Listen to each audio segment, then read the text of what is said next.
हे अतिशय गोड, चविष्ट आणि पौष्टिक फळ आहे. यात फायबर, व्हिटॅमिन सी, पोटॅशियम, लोह आणि अँटीऑक्सिडंट्स मुबलक प्रमाणात असतात. चिकू खाल्ल्याने पचन सुधारते, शरीराला ऊर्जा मिळते आणि त्वचेसाठीही ते उपयुक्त ठरते.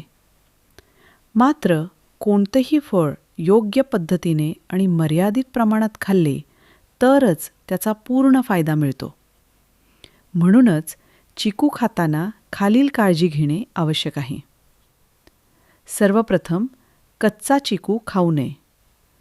कच्चा चिकू तुरट लागतो आणि त्यामध्ये टॅनिनचे प्रमाण जास्त असते. त्यामुळे घशात खवखव, पोटदुखी किंवा अपचन होऊ शकते. नेहमी पूर्णपणे पिकलेला, मऊ आणि गोड चव असलेला चिकू निवडावा. पिकलेला चिकू हाताने हलके दाबल्यावर थोडासा मऊ वाटतो. खूपच कडक असेल तर तो अजून कच्चा असू शकतो. दुसरी महत्त्वाची गोष्ट म्हणजे चिकू स्वच्छ धुवून खाणे. बाजारातून आणलेले फळ थेट खाणे योग्य नाही. त्यावर धूळ, कीटकनाशकांचे अवशेष किंवा जंतू असू शकतात. म्हणून चिकू स्वच्छ पाण्याने नीट धुवून, शक्य असल्यास काही मिनिटे पाण्यात भिजवून मग सोलून खावा. चिकू सोलताना आणि कापताना स्वच्छ सुरी वापरणेही गरजेचे आहे.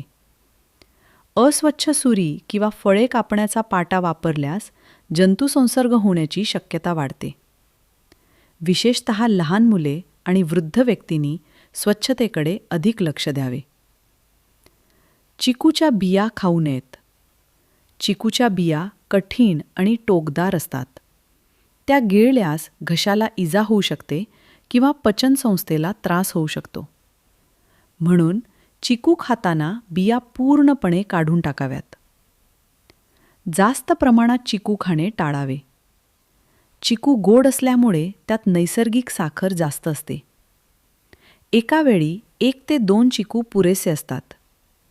जास्त प्रमाणात खाल्ल्यास पोट बिघडणे, वजन वाढणे किंवा रक्तातील साखरेची पातळी वाढणे अशी समस्या उद्भवू शकते. विशेषतः मधुमेह असलेल्या व्यक्तींनी डॉक्टरांच्या सल्ल्याने चिकू खावा. चिकू खाल्ल्यानंतर लगेच पाणी पिणे टाळावे असे अनेकांचा समज आहे. जरी याबाबत ठोस वैज्ञानिक पुरावा नसला तरी काही लोकांना लगेच पाणी पिल्यास पोटात जडपणा जाणवतो. त्यामुळे थोडा वेळ थांबून पाणी पिणे चांगले. रात्री उशिरा चिकू खाणे टाळावे. चिकू पचायला थोडा जड असू शकतो. रात्री उशिरा खाल्ल्यास अपचन किंवा ॲसिडिटीचा त्रास होऊ शकतो. त्यामुळे सकाळी किंवा दुपारी चिकू खाणे अधिक योग्य ठरते. लहान मुलांना चिकू देताना तो लहान तुकड्यांमध्ये कापून द्यावा. मोठे तुकडे दिल्यास गिळताना अडचण येऊ शकते. तसेच बिया पूर्णपणे काढून दिल्या आहेत याची खात्री करावी. चिकू खाल्ल्यानंतर दात स्वच्छ करणेही महत्त्वाचे आहे. चिकू गोड असल्यामुळे दातांमध्ये चिकटू शकतो आणि त्यामुळे कीड येण्याची शक्यता वाढते. त्यामुळे तोंड धुणे किंवा ब्रश करणे योग्य ठरते. ज्यांना सर्दी, खोकला किंवा घशाचा त्रास आहे त्यांनी चिकू मर्यादित प्रमाणात खावा. काही लोकांच्या मते चिकू थंड प्रकृतीचा असल्यामुळे घशात कफ वाढू शकतो.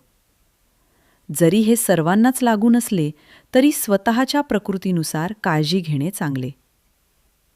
जर कोणाला चिकू खाल्ल्यानंतर त्वचेवर पुरळ, खाज, सूज किंवा श्वास घेण्यास त्रास झाला तर लगेच डॉक्टरांचा सल्ला घ्यावा. कधीकधी अन्नामुळे ॲलर्जी होऊ शकते. चिकू जास्त दिवस साठवून ठेवू नये. पिकलेला चिकू लवकर खराब होतो. खराब झालेला, काळपट किंवा वास येणारा चिकू खाऊ नये. त्यामुळे पोटदुखी किंवा अन्नविषबाधा होऊ शकते. शेवटी चिकू हे पौष्टिक आणि चविष्ट फळ असले तरी योग्य प्रमाण, स्वच्छता आणि योग्य वेळ यांचा विचार करूनच खावे. कोणतेही अन्न अतिप्रमाणात घेतल्यास त्याचे दुष्परिणाम होऊ शकतात. त्यामुळे संतुलित आहाराचा भाग म्हणून चिकूचा समावेश करावा. योग्य काळजी घेतल्यास चिकू शरीराला ऊर्जा देतो, पचन सुधारतो आणि आरोग्य चांगले ठेवण्यास मदत करतो.